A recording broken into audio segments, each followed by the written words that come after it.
Retrouvez les chocos de Radio Balance.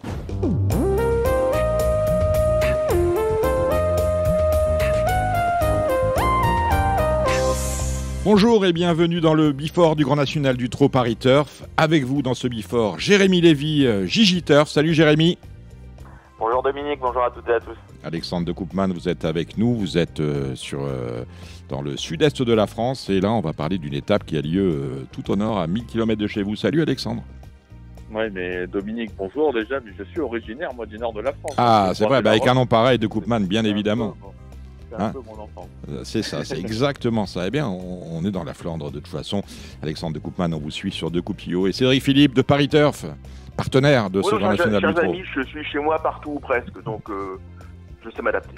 Bon, alors après Reims, Marseille-Borelli, Lyon-la-Soie et Mort-de-Bretagne, la caravane du Grand National du Trot Paris Turf fait halte pour la 5e étape du circuit au Croisé-la-Roche, hippodrome situé dans la banlieue huppée de Lille, dans le nord, sur la commune de Marc-en-Barœul, champ de course qui fête cette année ses 90 ans.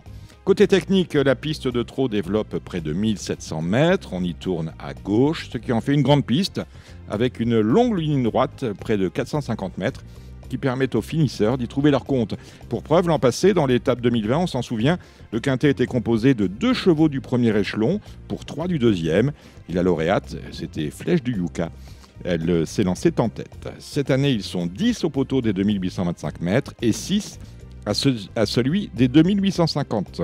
2 favoris dans la course, le numéro 6, Copsy, avec Gabriele Gelormini qui s'élance en tête, et le 13, Firecracker, associé à Eric Raffin, que nous retrouverons dans quelques instants. A noter que le leader de ce Grand National du Trot 2021, à savoir Degana Ouidar en 25 mètres, et qu'il défendra chèrement ses chances pour les places à tout le moins. Seul le numéro 9, Crack Money, lauréat Mort de Bretagne, est en mesure de lui ravir le maillot jaune dans cette étape.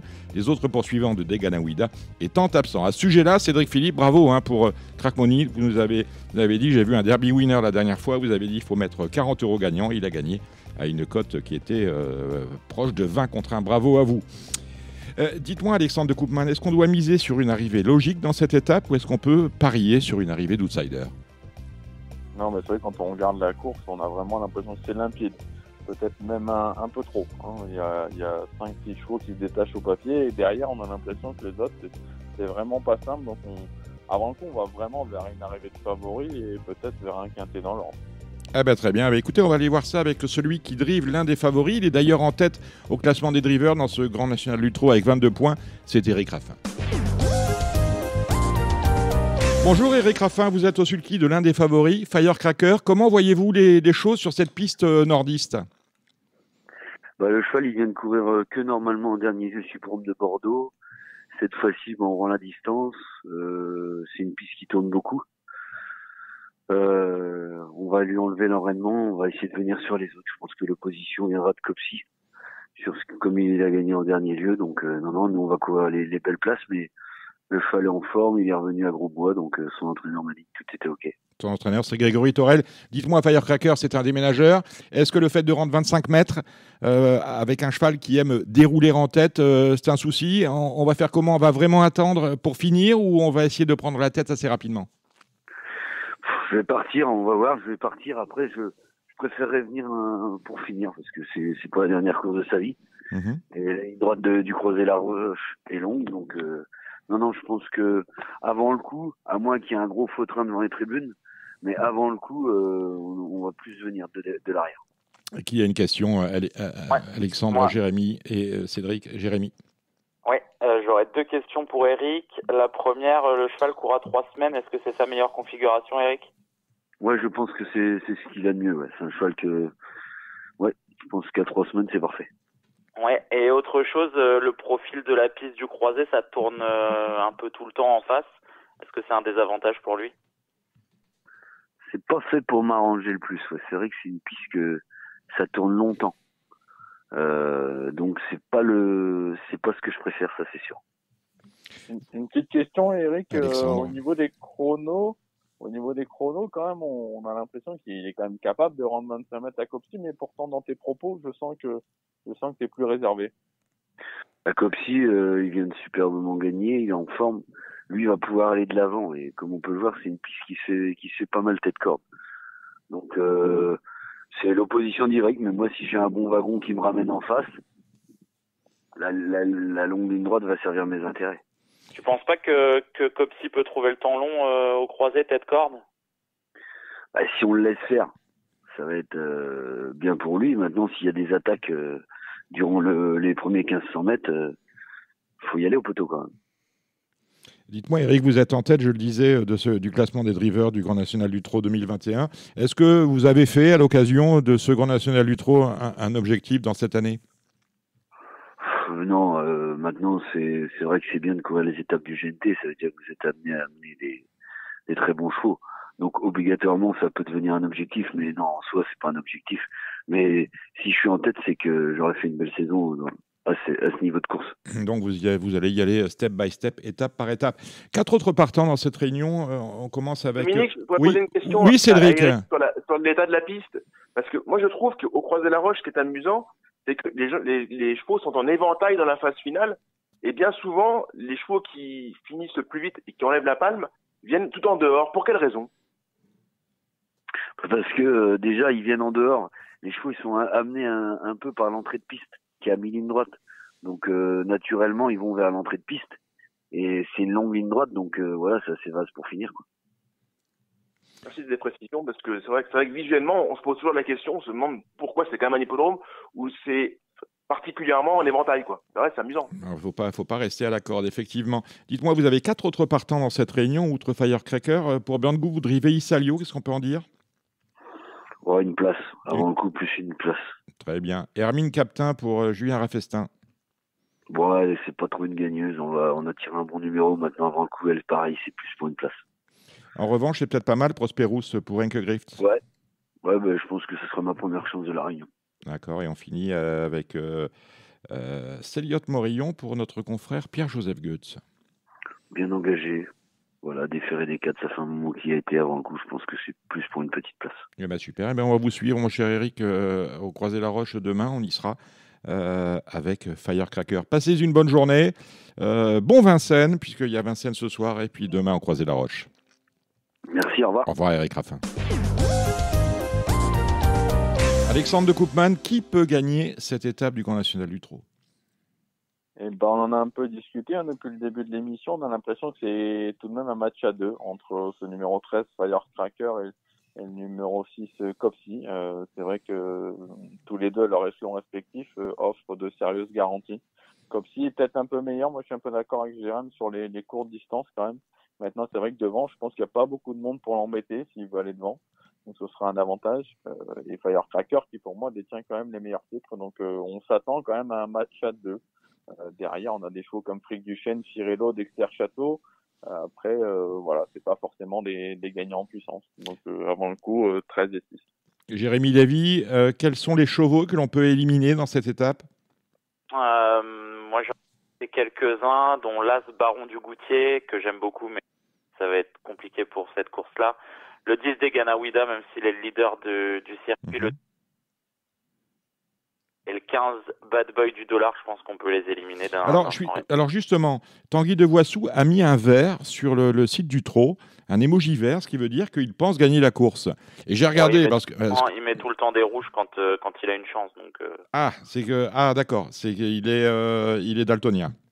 Il est à contre-courant, voilà. D'accord, mais écoutez, il faut le savoir parce que je me suis inquiété. J'ai regardé qu'effectivement, lors de ses sorties précédentes, Bad Boy du Dollar s'est lancé avec un emoji rouge. Là, il a un vert, autrement dit, c'est une rayure. Donc, on élimine le 10, le 15, et vous m'avez dit, Baron du Goutier, le numéro 1. Oui, le 12 aussi de Django du Bocage, Ferré, je pense qu'il aura d'autres objectifs prochainement. On va aller regarder ça. Dites-moi une chose, Jérémy, quelles sont les bonnes secondes chances? On a les deux favoris, on a Copsy, Firecracker. Ouais, on a déjà, Alex a cité les deux premières chances de la course. Moi, j'aime beaucoup le numéro 16, Fric Duchesne, qui a tout le temps bien couru sur cette piste. Je pense que la dernière fois, sur l'herbe, il avait pas pied, et c'est un cheval qui a besoin d'une piste quand même assez souple, mais pas trop profonde. Donc, je pense que c'est la troisième chance de la course. Et puis, il y a deux chevaux qui se tiennent en embuscade, à mon avis. C'est le 7, Firello, qui va suivre Copsy dans son effort devant. Et puis le 9, Crack Money, tant il a été impressionnant la dernière fois à Mort de Bretagne. Je pense que ça, même aux 25 mètres, ça lui confère une bonne chance de monter sur le podium. Vous occupez des intérêts de Cédric Thierry. Oui. À nos amis, j'ai lu dans les colonnes de Paris Talk l'entraînement de Patrick Terry qui vise la course de Laval. Mais alors, combien peut-il prendre d'argent pour être bien placé à Laval? Est-ce qu'il a le droit de prendre des gains? Il peut être quatrième. C'est vrai que l'objectif, en fait, quand on a regardé un peu le GNT avec Patrick pour Crack Money, c'est vrai que l'étape de Laval, elle se présente assez bien au premier poteau. Donc, à la base, même Patrick, il voulait courir serré, je pense, cette étape du Croisé-la-Roche. Et puis, quand il a vu que ça se creusait, il a mis d'épée en disant que il peut quand même ramasser une 4-5e place, qui est l'objectif. Voilà, donc 4-5e. Après, si Cédric il a le bon parcours et qu'il peut gagner, il va pas s'en priver. Hein. Mais voilà, avant le coup, l'objectif de la prochaine, ce sera l'étape de Laval. Le mauvais calcul, ce serait le bon calcul, ce serait de gagner ou de se classer 4e ou plus loin. Mais le mauvais calcul, ce serait qu'il se classe 2e ou 3e de cette étape du Croisé-la-Roche. Après, s'il a la lutte et qu'il finit 2e, ce sera pas grave non plus. Voilà, on sait très bien comment ça se passe les courses. Hein. Voilà, je pense que s'il peut gagner qu'il est 2e, c'est pas grave, ce sera pas un mauvais résultat. Il y aura d'autres courses, il aura des courses à Vincennes, c'est pas un souci. Ça, c'est dans un scénario idéal entre guillemets que le cheval pourrait bien faire à Laval et pourquoi pas prendre une petite place ici maintenant. Les courses. Avant d'en venir au budget de 100 € que je vous octroie très généreusement, on a un beau programme de courses. On a le Grand National des amateurs, le Grand National des jockeys. Je vais vous demander, Alexandre et Jérémy, un cheval par course. On commence avec la deuxième. Alors, moi, la deuxième, je vais laisser parler le cœur et je vais dire le 210 First Destin en espérant que Laurent Cohen puisse gagner sa troisième course. C'est le Grand National des amateurs, Alex. Moi, j'ai le même que Jérém. Hein. Il a trotté 14 à plusieurs reprises sur le parcours. Je pense que 14, ça doit suffire pour gagner. Donc, banco pour First Destin. La troisième, c'est le prix Nicolas. C'est une course remontée 10 au départ. Jérém. Je vais retenir le 306 Falcon Jet qui a fait grosse impression à Elbeuf. C'est un cheval compliqué, mais qui a largement la pointure d'une telle épreuve. Alex. Bon, j'avais retenu le même que Jérém. J'ai vu sa course à Elbeuf, mais je dirais, voilà, pour rajouter, pour faire le couplet avec le 9 Géante Mélois, qui s'entend bien avec son partenaire et qui est normalement à la base de la course, mais je suis chaud également de ce numéro 6 Falcon. On a du monde au départ du Prix de l'Europe, c'est la 4e course, une course qui fait partie du challenge du Trot Open des régions du Grand Nord. Nous avons des 3 ans, 16 au départ. Alexandre. Eh ben moi, je vais faire confiance à notre ami Gilles Curens, qui nous a toujours vanté les mérites de ce numéro 8 qui dit du Persil et qui lui a donné raison la dernière fois. Là, c'est vraiment promené. Voilà, faut affronter les mâles, mais je trouve qu'elle a un peu de marge et que sa candidature est à prendre très au sérieux. Jérémy. Moi, je vais aller vers un poulain très estimé qui rentre le 402 Income Tax et je pense que peut bien faire d'entrée de jeu.